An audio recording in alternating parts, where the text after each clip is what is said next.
In the 1970s, waterborne diseases such as cholera and typhoid were common. So the Bangladeshi government and NGOs installed millions of tube wells. It's called a tube well for the simple reason that a length of tube is forced through the soil until it reaches a level where there's water. The wells were meant to provide clean drinking water. But nobody realised they were drilling to a level where there was arsenic. Rashida always drank water from a tube well. I first noticed the symptoms when I was 12 or 14 years old. I had these white spots on my arms, my legs, and my chest.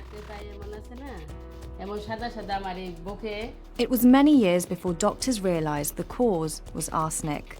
Now Rashida has skin lesions and suffers from cancer. Arsenic causes over 40,000 deaths each year in Bangladesh. I have suffered so much because of this. I've lost all my happiness. The arsenic occurs naturally in the groundwater of some regions. Bangladesh has one of the biggest problems. You have very high concentrations, but you also have very dense population. So you multiply one by the other, and the problem is probably worse in Bangladesh than anywhere else. This village has contaminated water. Here only hand washing, some clothes. And drinking? No, no drinking, but cooking, sometimes cooking. Why not drinking? Because here have too much arsenic. Scientists are here to work on a new way of measuring arsenic levels. Current test kits work very well, but the data they give you is not precise. Ours is very simple. It effectively lets you do this in a very, very easy-to-use way, very rapidly, and with great precision. So we're going to now take a sample from the well. Lucas is going to put the sample bottle under there. The key to the test is an enzyme in this strip. It reacts with arsenic in water and creates electricity. The more arsenic, the higher the current. From this, they can get an accurate measurement. So the amount of arsenic in this well is 439 parts per billion.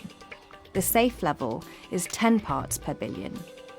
This data can immediately be communicated so that we can start to build up an understanding of the arsenic problem in this village and in the country. At the moment, the testing kit is just a prototype, but they hope to produce them for $200 each, with the enzyme test strips costing $1 each.